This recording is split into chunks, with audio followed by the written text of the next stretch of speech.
लोकसभा चुनाव की तैयारियों में पार्टियां जुट गई हैं और झारखंड में बीजेपी ने 11 सीटों पर अपने कैंडिडेट की घोषणा कर दी है और इन सीटों पर प्रत्याशी तैयारी करना भी शुरू कर चुके हैं। हजारीबाग लोकसभा सीट से सदर विधायक मनीष जायसवाल को बीजेपी ने मौका दिया है। हजारीबाग की जनता क्या चाह रही है, अपने सांसद से क्या उम्मीदें हैं और क्या प्रतिक्रिया उनकी है, हमारे सहयोगी शशांक ने जानना चाहा। चुनाव का माहौल पूरी तरह बन गया है क्योंकि बीजेपी ने हजारीबाग संसदीय क्षेत्र से अपने उम्मीदवार की घोषणा कर दी है और सदर विधायक मनीष जायसवाल को अपना उम्मीदवार बनाया है। झारखंड की 11 सीट पर बीजेपी ने अपने उम्मीदवारों की घोषणा कर दी है। हालांकि अभी तक जो विपक्ष है यानी इंडिया गठबंधन है उसके उम्मीदवार की घोषणा नहीं हुई है, लेकिन हजारीबाग की बात करें तो सामने आपको चाय का टपरी दिखाई दे रहा होगा और आपको बता दूं सबसे अच्छी राजनीति बातें चाय के टपरी पे ही होती है और हम अभी यहीं मौजूद हैं। कुछ लोग हैं हमारे साथ, हम इनसे बात करते हैं कैसे देखते हैं इस चुनाव को। चुनाव आ गया, चाचा क्या नाम हुआ आपका? रोहित कुशवाहा। चुनाव आ गया है, लोग अब आपके पास पहुंचेंगे, नेता लोग आपके पास पहुंचेंगे और इस बार सदर विधायक मनीष जायसवाल को बीजेपी ने अपना उम्मीदवार बनाया है। क्या लगता है मनीष जायसवाल के सामने इंडिया गठबंधन से कौन सा नेता होगा जो टिक पाएगा?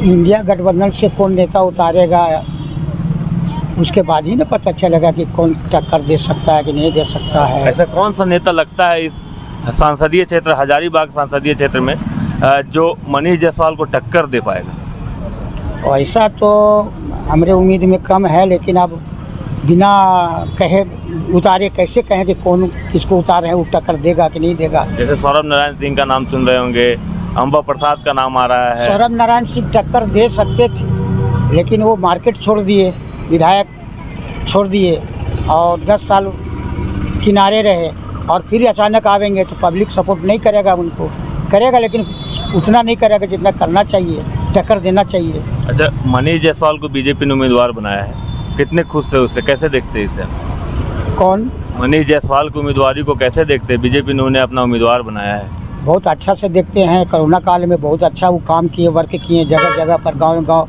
अनाज भोजन बांटे, वस्त्र बांटे, प्लस में सामूहिक ये विवाह करवाए गरीबों के लिए, उसमें भी बहुत से गरीब तबके के तिलक जो होता है वो दिए और करवाएं। खुश हैं इस उम्मीदवार से? बहुत खुश हैं, आगे चल के और करवाएंगे। अच्छा, जयंत सिन्हा का टिकट कटा है, किन कारणों से उनका टिकट कटा होगा? जयंत सिन्हा तो काम किए, बहुत अच्छा काम किए, लेकिन पब्लिक के मन में दिल में उतर नहीं पाए, इसीलिए उनकी उम्मीदवारी गई। हाँ, बस इसीलिए उम्मीदवारी गई है। पब्लिक के मन में अगर चले जाते, मन में बसते तो अच्छा था, लेकिन बड़े बड़े काम तो किए, कुछ ऐसा नहीं कि नहीं किए हैं। अच्छा, और जो बचा हुआ काम है वो मनीष जी पूरा करेंगे? हाँ, बचा हुआ मनीष जी करेंगे। देखिए कुछ और भी लोग हैं, हम इनसे जानने की कोशिश करते हैं। अभी चाय की टपरी पे मौजूद हैं। लोकसभा चुनाव अब नज़दीक है, बीजेपी ने अपने उम्मीदवार की घोषणा कर दी है, मनीष जायसवाल को उम्मीदवार बनाया है, कैसे देखते हैं इन सब चीज़ों? भाई उसके बारे में हम लोग को बताना बहुत मुश्किल है। क्यों, क्या है ऐसा मुश्किल लगता है? हम नहीं बता पाएंगे क्योंकि राजनीति से हम लोग को जुड़ल नहीं है ना। हम लोग अपना एगो मत का अधिकार है ना, जो अच्छे व्यक्ति आएंगे उनको वोट दे दिया जाए। कैसा लगता है मनीष जी को आप जानते हैं? जानते हैं। कैसे लगते हैं वो व्यक्ति? अच्छे व्यक्ति हैं। अच्छे व्यक्ति हैं। क्या बीजेपी ने उन्हें उम्मीदवार बनाकर सही किया है? उम्मीदवार बना तो वो भी किए हैं ना भाई।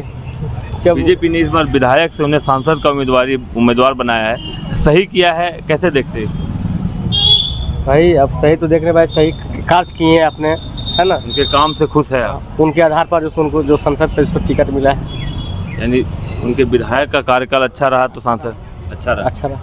क्या नाम हुआ आपका? मेरा नाम मनोज कुमार वर्मा हुआ। देखिए कुछ और भी लोग हैं, हम उनसे बात करते हैं। क्या नाम हुआ, सबसे पहले नाम बताइए। जी, मेरा रंजीत कुमार नाम हुआ। बीजेपी ने अपने सभी सीटों पर लगभग 11 सीटों पर लोकसभा उम्मीदवार की घोषणा कर दी है झारखंड में और हजारीबाग से मनीष जायसवाल को उम्मीदवार बनाया गया है, कैसे देखते हैं? जी, ये पार्टी का बहुत ही अच्छा निर्णय है, भारतीय जनता पार्टी का अच्छा निर्णय है कि ऐसे उम्मीदवार को टिकट मिला जो उनके लायक है। ऐसा क्या लगता है, किस चीज़ किन कामों का फल मनीष जायसवाल को मिला है? ये हमेशा से हम जहाँ तक देखते आए हैं, उनका मोबाइल में भी देखते रहते हैं, फेसबुक में जुड़े हुए हैं, हमेशा से धरातल से जुड़ा ही हुआ काम करते हैं। देखे थे कोरोना काल में सबों के बीच में राशन का वितरण करते आए, वो चीज़ देख रहे थे, बहुत अच्छा लग रहा था हमको। हम चाह रहे थे कि ये सांसद का टिकट इनको मिले। हाँ, कहीं ना कहीं ये जो जनता चाहती है मन में न, वो ऊपर वाले पूरा करते हैं। हाँ, तो ये जनता चाह रही थी कि मनीष जायसवाल को टिकट मिलेगा और मिल गया। और जयंत जी का टिकट कटा, कहीं ना कहीं हम थोड़ा सा मानते हैं कि उनके फादर की वजह से भी कटा है। जो बीजेपी विरोधी चाल वो चलते आ रहे थे, इनके वजह से जयंत जी का टिकट कटा। अच्छा, हाँ। ये बताइए, मनीष जी तो बीजेपी से उम्मीदवार हैं। जी। ऐसा कोई उम्मीदवार आपको विपक्ष के यानी इंडिया गठबंधन में ऐसा कोई उम्मीदवार दिखता है जो इन्हें टक्कर दे पाएगा? नहीं, कोई वैसा हमको तो नहीं दिखता है। जैसे जो नामों की चर्चा अभी भीड़ में या खास है, अभी मन में सबको चल रहा है कि शायद इंडिया गठबंधन से सौरभ नारायण सिंह, अंबा प्रसाद ये उम्मीदवार हो सकते हैं, तो इसको कैसे? सौरभ नारायण सिंह तो उनका नामे देखते हैं विलुप्त हो गया, कहीं तो चर्चा में नहीं, उनका चेहरा तो देखने में कहीं आता ही नहीं कि सौरभ नारायण सिंह कहाँ चले गए हैं। वैसे लोग को टिकट मिलेगा तो क्या जनता वोट देगी उनको? यानी आपको लगता है कि ये एक तरफा मुकाबला होगा? ना, हाँ, एक तरफा, एकदम एक तरफा होगा। वोट तो मिलेगा, इंडिया गठबंधन से जो प्रत्याशी होंगे उनको भी वोट तो मिलेगा ही कुछ ना कुछ, लेकिन मुकाबला दमदार नहीं होगा। दमदार नहीं। देखिए, कुछ और भी लोग हैं। राजनीति का समय आ गया है, लोकसभा चुनाव आने वाला है और अब लोग आपके पास आएंगे। बीजेपी से मनीष जायसवाल उम्मीदवार हैं, आपको पता है ये चीज़? ये तो पता है कि बीजेपी से मनीष जायसवाल हजारीबाग संसदीय क्षेत्र से चुनाव लड़ने, उनका टिकट में कंफर्म हुआ है। क्या लगता है विपक्ष से ऐसे कौन से नाम हैं जो मनीष जायसवाल के सामने आ सकते हैं और उनसे मुकाबला कर सकते हैं? हमारी सोच में तो ऐसा कोई उम्मीदवार उनके टक्कर में नहीं है।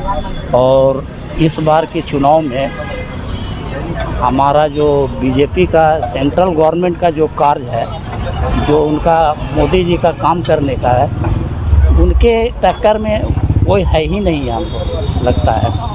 यानी मोदी जी ने जो काम किए हैं, वोट उस पर होगा? वोट तो होगा ये बीजेपी पार्टी को ही, मनीष जायसवाल को ही मिलेगा और एक तरफा वो चुनाव जीतेंगे, उनके टक्कर में कोई नहीं। जी नहीं। क्या लगता है ऐसे कौन से फैक्टर है जो मनीष जायसवाल को एक तरफा चुनाव जीतने? मनीष जायसवाल का बहुत बड़ा उपलब्धि है, वो ज़मीन से जुड़े हुए नेता हैं, हमारा लोकल आदमी है। कोरोना काल वगैरह जो हुआ था उसमें वो बहुत अच्छा काम किए हैं और भी क्षेत्रों में बहुत अच्छी तरह से वो काम किए हैं, इसलिए उनके अलावा कोई कैंडिडेट नज़र नहीं आता है इस बार। चाहे वो इंडिया गठबंधन का हो, चाहे कोई भी, इंडिया गठबंधन यहाँ कोई खास नहीं कर पाएगा। क्या नाम हुआ एक बार? नाम? संजय कुमार अग्रवाल, कोकनी देवी मंडल। बार होंगे जो मनीष जायसवाल को टक्कर दे पाएंगे इस संसदीय से? नहीं, मनीष जायसवाल का हमको जिस तरह से अनुभव है, हम जिस तरह से मार्केट में घूमते हैं, पैसेंजर भी बहुत बैठता है, लेकिन हम खास करके मेरा जितना अनुभव है, मनीष जायसवाल का टक्कर कोई देने वाला नहीं है हजारीबाग। क्या लगता है क्यों? नहीं, वो निकल जाएंगे, बहुत अच्छा तरीक़ा से निकल जाएंगे। अगर कांग्रेस सौरभ नारायण को नहीं, वो हमारे नज़र में, क्योंकि अभी हाल फिलहाल में भी छोटा मोटा जो गरीब असहाय लोग था, उनको अच्छा पैसे दे करके शादी ब्याह करवाए, उसमें भी बहुत अच्छा, पब्लिक भी बहुत अच्छा खुशहाल है। अंबा प्रसाद? नहीं सर, नहीं, कोई नहीं। नहीं। बीजेपी के सामने मुझे कोई ऐसा कैंडिडेट, चाहे कोई भी पार्टी हो, बीजेपी के सामने कोई ऐसा पार्टी, सबसे बढ़िया बीजेपी पार्टी।